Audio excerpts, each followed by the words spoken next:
যুক্তরাজ্যের অর্থ মন্ত্রণালয়ের অর্থনীতি বিষয়ক মিনিস্টার তথা ইকোনমিক সেক্রেটারি পদ থেকে পদত্যাগ করেছেন টিউলিপ সিদ্দিক, যিনি কিনা যুক্তরাজ্য সরকারের দুর্নীতি দমনের দায়িত্বে নিয়োজিত ছিলেন।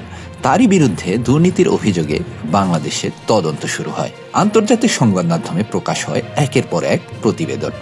এসব বিষয়ে যুক্তরাজ্যের মন্ত্রিসভার সদস্যদের মানদণ্ড বিষয়ক প্রধানমন্ত্রীর উপদেষ্টা স্যার লাউরি ম্যাগনাসকে নিজ উদ্যোগে তদন্তের অনুরোধ জানিয়েছিলেন টিউলিপ। স্যার লাউরি ম্যাগনাসের তদন্ত প্রতিবেদনে টিউলিপের বিরুদ্ধে মন্ত্রিত্বের মানদণ্ড লঙ্ঘন করার কোনো প্রমাণ পাওয়া যায়নি ঠিকই, কিন্তু তিনি যে একেবারে নিষ্কলুষ এই উপসংহারও টানেননি স্যার লাউরি।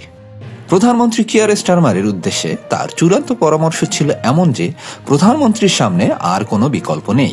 তিনি লিখেছেন, আমি এটা বলবো না যে এই বিচ্যুতি মন্ত্রিত্বের মানদণ্ড লঙ্ঘন হিসেবে গণ্য করা উচিত হবে, তবে আপনি চাইলে এর আলোকে তার চলমান দায়িত্বগুলো বিবেচনা করতে পারেন। আর এতেই টিউলিপের ভাগ্য অনেকটা নির্ধারিত হয়ে যায়।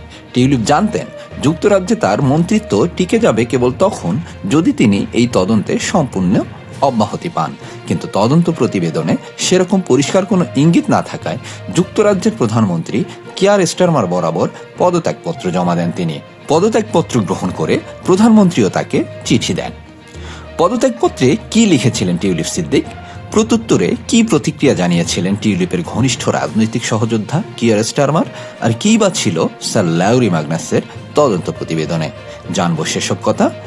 এরকম আরো কন্টেন্ট দেখতে দ্য রিপোর্ট.লাইভ চ্যানেলটি সাবস্ক্রাইব করুন, লাইক, কমেন্ট, শেয়ার করে আমাদের সঙ্গেই থাকুন। টিউলিপ তার পদত্যাগপত্রে স্যার লাউরির প্রতিবেদনের ভিত্তিতে দাবি করেন যে মন্ত্রিত্বের বিধি তথা মিনিস্ট্রিয়াল কোড তিনি লঙ্ঘন করেননি। চিঠিতে টিউলিপ তার পারিবারিক সম্পর্কের বিষয়টিকে প্রকাশ্য বলে উল্লেখ করেন।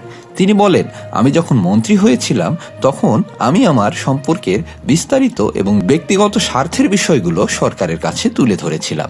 কর্মকর্তাদের সঙ্গে ব্যাপকভাবে আলোচনা করার পর আমার স্বার্থ সংশ্লিষ্ট ঘোষণায় আমাকে এটা উল্লেখ করার পরামর্শ দেওয়া হয়েছিল যে আমার খালা বাংলাদেশের সাবেক প্রধানমন্ত্রী এবং স্বার্থগত দ্বন্দ্বের ধারণা এড়াতে বাংলাদেশ সংশ্লিষ্ট বিষয়াবলী থেকে আমাকে সরিয়ে রাখার জন্য। আমি আপনাকে নিশ্চিত করছি এসব বিষয়ে পূর্ণ স্বচ্ছতার সঙ্গে এবং কর্মকর্তাদের পরামর্শ মোতাবেক কাজ করেছি এবং তা অব্যাহত রেখেছি। তারপরেও কেন তিনি পদত্যাগপত্র জমা দিচ্ছেন, সেক্ষেত্রে তার বক্তব্য হলো, তিনি যদি দেশটির অর্থ মন্ত্রণালয়ের ইকোনমিক সেক্রেটারি হিসেবে দায়িত্ব চালিয়ে যান তাহলে সরকারের কর্মকাণ্ড থেকে মনোযোগ ভিন্ন দিকে প্রবাহিত হতে পারে। এই কারণে তিনি মন্ত্রিত্বের পদ থেকে পদত্যাগের সিদ্ধান্ত নিয়েছেন। এর প্রেক্ষিতে টিউলিপকে ধন্যবাদ জানিয়ে প্রধানমন্ত্রী কিয়ার স্টারমার এক চিঠিতে লেখেন, গভীর দুঃখের সঙ্গে আমি আপনার পদত্যাগপত্র গ্রহণ করছি। এও উল্লেখ করেন যে আপনার পদত্যাগ গ্রহণ করার সময় আমি এটিও স্পষ্ট করতে চাই, স্যার লাউরি ম্যাগনাস স্বাধীন উপদেষ্টা হিসেবে নিশ্চিত করেছেন আপনি মন্ত্রিসভার আচরণবিধি লঙ্ঘন করেননি এবং আপনার কোনো আর্থিক অনিয়মের প্রমাণ পাওয়া যায়নি। ভবিষ্যতে টিউলিপের জন্য দরজা খোলা রয়েছে বলেও উল্লেখ করেন তিনি।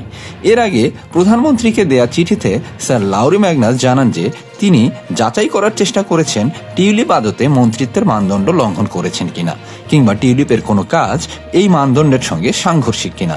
তিনি এক্ষেত্রে কোনো ব্যত্যয় খুঁজে পাননি বলে জানান। তিনি জানান, মাত্র 8 দিনে তদন্ত শেষ করতে হওয়ায় তিনি টিউলিপের সম্পত্তির কর ব্যবস্থাপনা এবং তহবিলের উৎস নিয়ে সিদ্ধান্ত নেওয়ার মতো পর্যাপ্ত তথ্য উপাত্ত পাননি।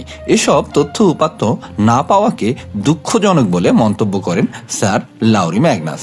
পর্যাপ্ত তথ্য প্রমাণ না থাকায় টিউলিপের মস্কো সফর ও পুতিনের সঙ্গে দেখা করার বিষয়ে টিউলিপের যুক্তি নির্দ্বিধায় গ্রহণ করে নিয়েছেন স্যার লাউরি। তবে তিনি সুযোগ অবারিত রেখেছেন যে বাংলাদেশি কর্তৃপক্ষের তদন্তে এ বিষয়ে আরও বিস্তারিত প্রমাণ বেরিয়ে আসতে পারে।